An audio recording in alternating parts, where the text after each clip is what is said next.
now I gotta get my thoughts together and go tell the monkeys. I'm sure they're gonna be a little upset because everybody seems to think that, one man can take down the mountain, but I don't believe that. Richard Rawlings built an empire with Fast and Loud, but at the end, his days took a darker turn when a shocking twist revealed a side of the show no one expected.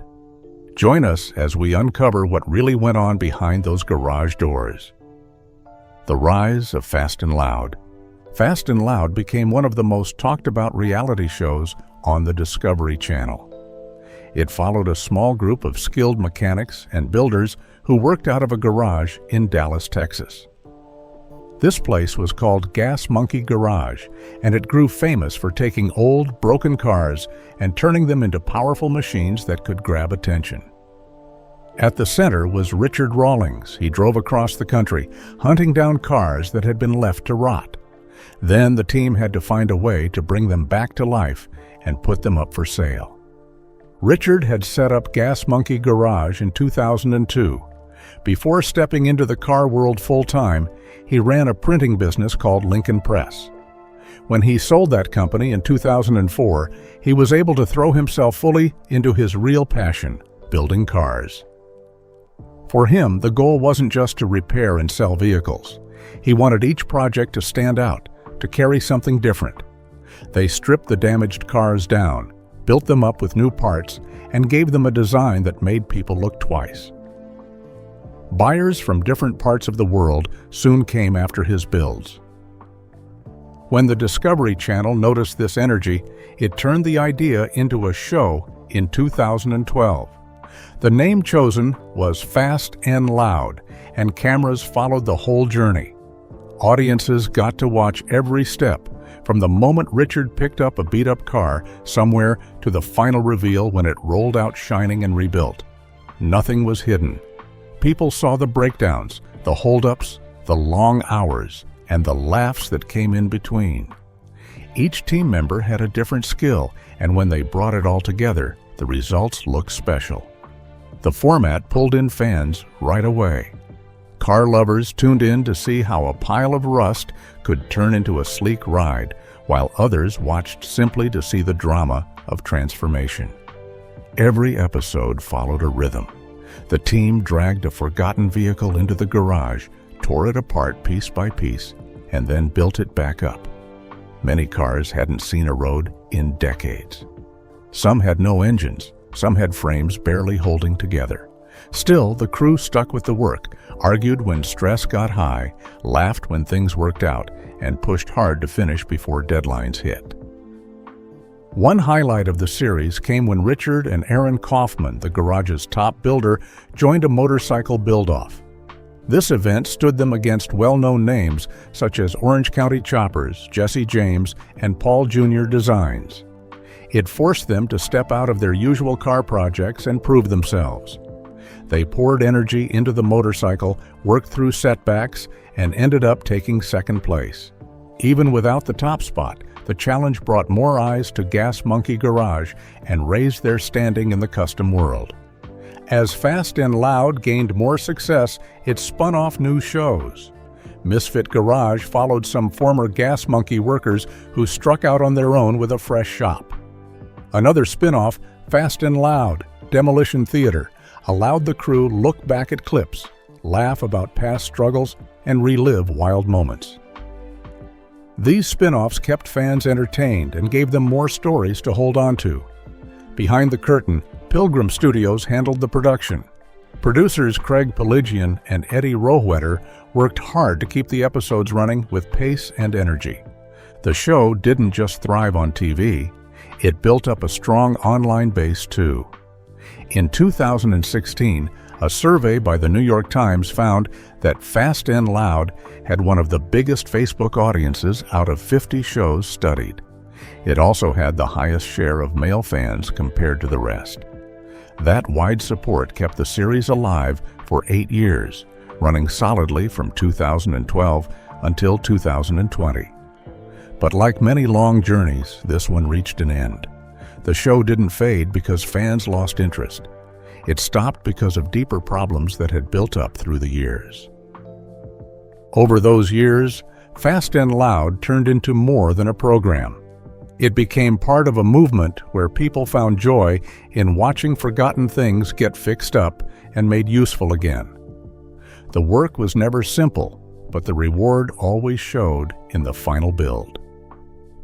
Richard and his crew were able to share their love for cars with millions of people around the world, and that made the struggle worth it. But over the years, several employees walked into trouble with him. Once that happens, they usually walk out of the garage not long after, and their reasons seem to be related. Richard Rawlings' ugly side. On and off the screen, Richard Rawlings always seemed surrounded by drama. His name often came up when staff members spoke about arguments or sudden exits. A quarrel would start, voices would rise, and then the worker would be gone. Meanwhile, the most shocking exit came when Aaron Kaufman, Rawlings' lead mechanic, suddenly disappeared. For viewers, it seemed like he had simply vanished. Later on, Kaufman explained that he left because the environment no longer worked for him. He felt boxed in and unable to try the ideas he wanted to. His leaving was a blow, but he was far from the only mechanic who moved on from Gas Monkey Garage. Another dramatic incident began with what seemed like an ordinary issue. A visitor stopped by the garage one day and asked to take a photo next to Rawlings' Rolls-Royce. To most, that request looked harmless, but the garage manager treated it differently. When mechanics Smith and Butler allowed the visitor to snap the picture, the manager exploded in anger. He shouted at them and scolded them roughly, making it clear he would not let it slide. Smith didn't hold back. He fired back with his own words, using insults that only added fuel to the fire. What started as a small disagreement spun out of control. Before long, both Smith and Butler were pushed out of Gas Monkey Garage.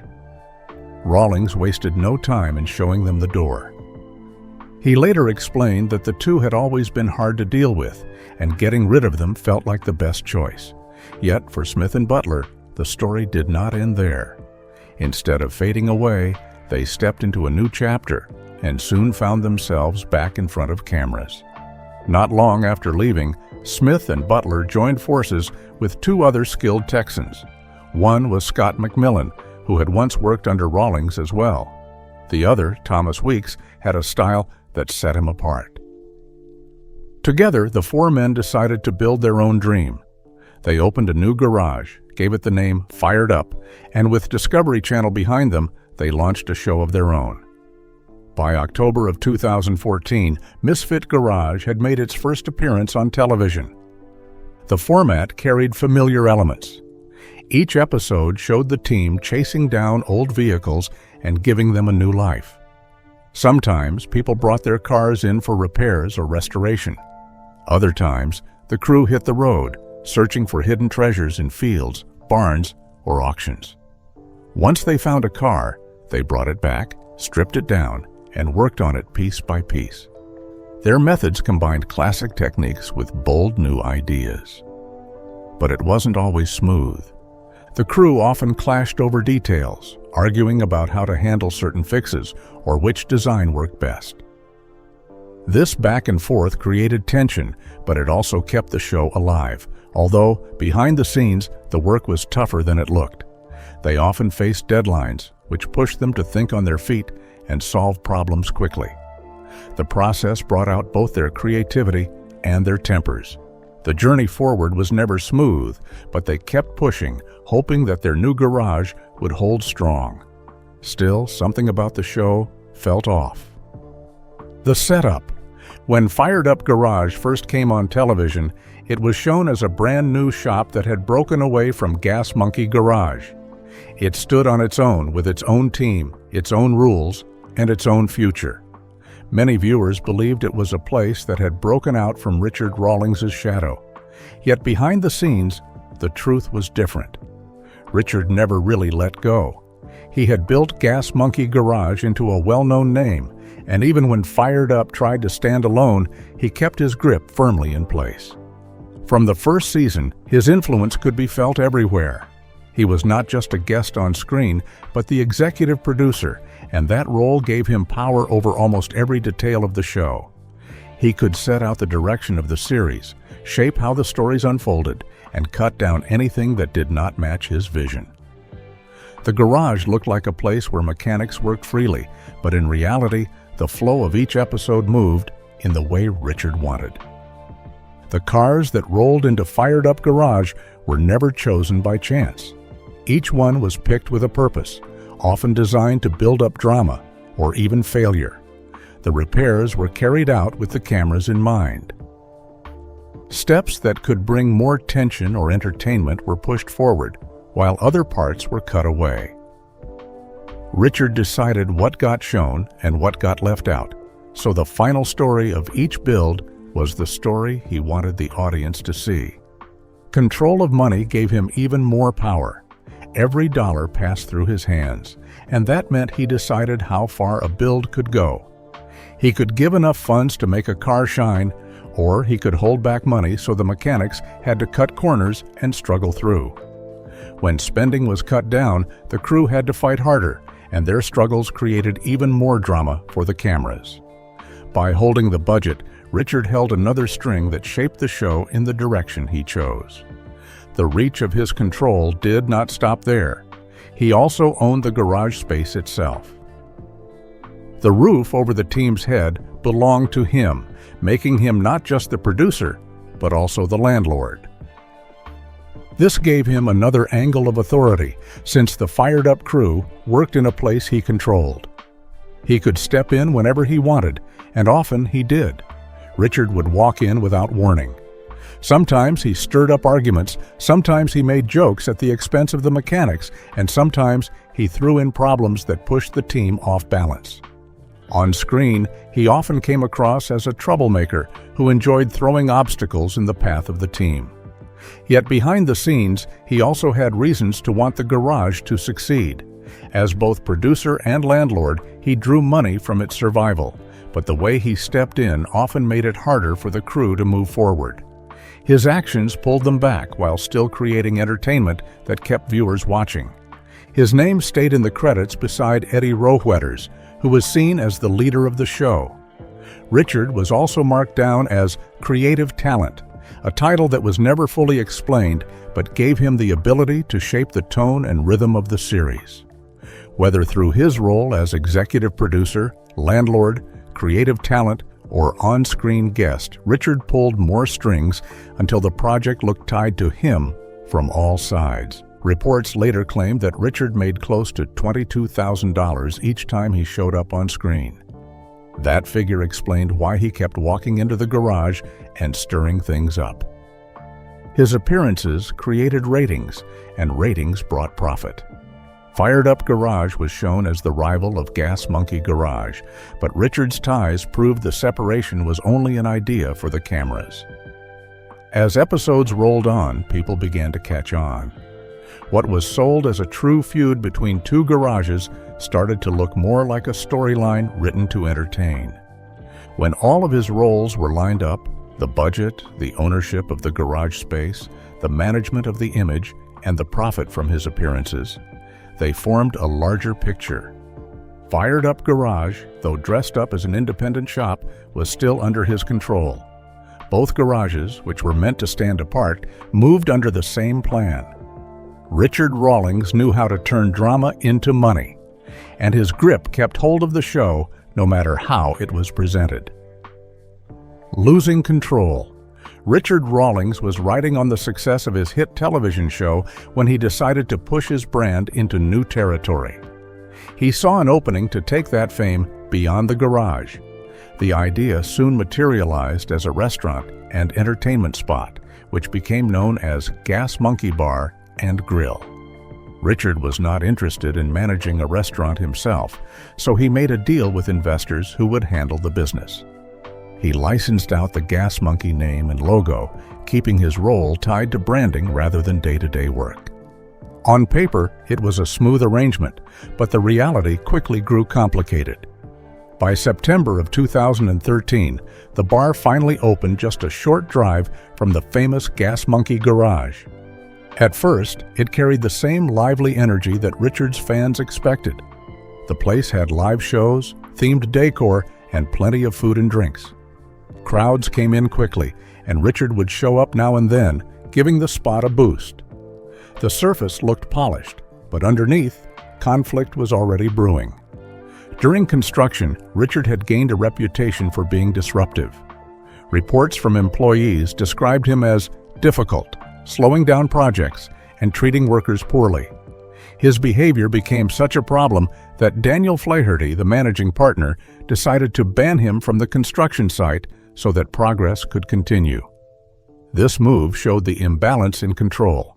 Richard's name was on the brand, but Flaherty and the investors held authority over the business itself. This early clash planted seeds of resentment that never went away. Even after the doors opened, tension lingered. Richard continued to insert himself into matters of the bar, even though his agreement had left operations to the investors. For the investors, this constant interference felt like a violation. From Richard's perspective, however, his brand was on display, so he believed he had the right to step in. By 2015, arguments had shifted toward money. Richard wanted access to financial records, claiming he was not being given the full picture. Emails between him and Flaherty showed a widening gap in trust. In 2016, Richard tried to take over the business by buying out the investors. The attempt fell apart because he could not gather the funds to close the deal. His failure left the investors in control while Richard remained on the sidelines. The relationship worsened in 2017 when an outside buyer showed interest in acquiring both Gas Monkey Bar and Grill and Gas Monkey Live. It could have been a major step forward for the brand, but just as the sale was close to being completed, Richard stepped in and halted the transaction. The investors believed he acted out of frustration over his failed buyout attempt. They accused him of spreading false information about them and sabotaging the deal. Their anger reached the courtroom when, in June 2018, Flaherty and the bar filed a lawsuit against Richard. They demanded $6 million, claiming he had destroyed their chance at a profitable sale, damaged their reputation, and broken the licensing agreement. Richard, unwilling to back down, responded by denying all charges. Through his attorney, he argued that the lawsuit was only a way for the bar to keep benefiting from his name. In 2019, he filed his own countersuit. This time, he accused the bar of misusing his trademark. He insisted that he had already canceled their right to use the Gas Monkey brand the previous year, but that they kept posting online and running promotions under the name. He also criticized them for pushing products like whiskey using his logo without permission, something he said clashed with the image he had worked hard to build. Richard's countersuit went even further, accusing the bar of hosting events that clashed with the family-friendly identity he wanted his brand to carry. He also argued that they had stopped paying him licensing fees, even though they kept using his fame to attract customers. With that, he demanded $1 million in unpaid fees and damages. The battle looked set to drag on, but in August of 2019, both sides reached a settlement. The details were kept private, but the outcome was clear. The bar could no longer use the Gas Monkey name. This brought their messy partnership to a close. 2 years later, in 2021, the venue rebranded as Amplified. It shifted its attention toward music and food, leaving behind any ties to Richard Rawlings and Gas Monkey. What began as a bold move to expand the Gas Monkey empire turned into years of conflict, accusations, and failed deals. The bar carried the weight of Richard's image, but was never truly his. The clash between creative ownership and business control left behind a story full of disputes that stretched across nearly a decade, ending only when both sides finally walked away from each other. Meanwhile, Richard Rawlings was already threading a new path. Breaking free, final days on Fast and Loud. When Fast and Loud first came on screen in 2012, it grabbed attention right away. Car lovers from every corner tuned in to watch Richard Rawlings and his Gas Monkey Garage crew take on various tasks. For years, the program looked steady. The fans kept watching, the builds kept rolling out, and the team stayed busy. Sadly, in 2020, the long run came to an end. The stop was sudden, and it left many followers wondering what had happened. There was no warning, no clear reason explained. Viewers kept waiting, hoping for a word of return, but nothing came.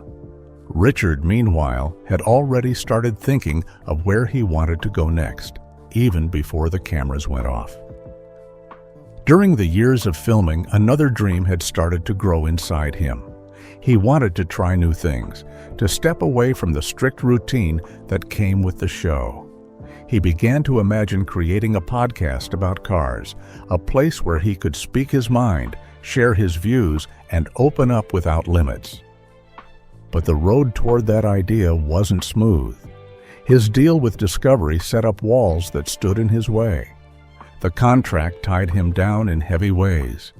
He couldn't talk about the network in a negative light without risking fines that could reach up to $25,000 each time. That kind of threat weighed on him. It meant he had to hold back, to measure every word. On top of that, the agreement kept him from working with other companies, shutting the door to outside chances. What looked like success on the surface carried chains underneath, and those chains grew tighter with each season. Richard kept going, showing up to film, putting his energy into every build, but the sense of being trapped started to grow stronger. He had fresh ideas waiting to come out, yet there was no space to bring them forward. His team felt it too. They wanted to try new styles, change directions, and add different touches to the projects, but the walls kept standing in their way. They pushed against those limits, but the show's rules kept pulling them back. In time, Richard saw that staying would only keep him stuck in the same circle. He made the hard choice to walk away from Discovery, ending a long run that had shaped much of his career.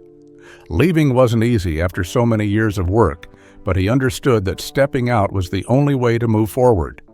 He had to take control of his own future. Once free, he turned his focus to YouTube. Under the Gas Monkey Garage name, he built a channel where no one else had control. He started from the ground up, filming, posting, and reaching out to fans on his own terms. Slowly, the channel began to grow. People who had followed Fast and Loud found him again online and stuck with him on this new road. The views went up, the community built itself back, and the work took on a new shape. It wasn't only about car builds anymore, it was also about telling his story his way. Even though the television show had ended, Richard never stepped away from his love of cars. The garage stayed busy, projects kept rolling through, and the passion didn't fade. Without the old restrictions, the ideas he had held back for years finally came out. He used that freedom to create content that felt fresh and personal. What had once been locked up under a contract now had space to grow. The YouTube channel kept gaining strength, with every new post drawing in more support. Richard showed up often, sharing updates, showing builds, and letting fans see the work in real time. That same energy that had made Fast and Loud such a force began to show again, but this time it came from a place without limits. He was building something that couldn't be held down, and the followers stood behind him as he shaped a new chapter. The end of Fast and Loud didn't mark the end of Richard's journey. It marked a new chapter. He took what he had learned from years of television, let go of what held him back, and used it all to build something different. The cars, the drive, and the spirit never left. They simply moved into a new space where they could grow without barriers. By stepping out of the old deal and stepping into his own world, Richard showed that the end of one path could open the way to another, even stronger one.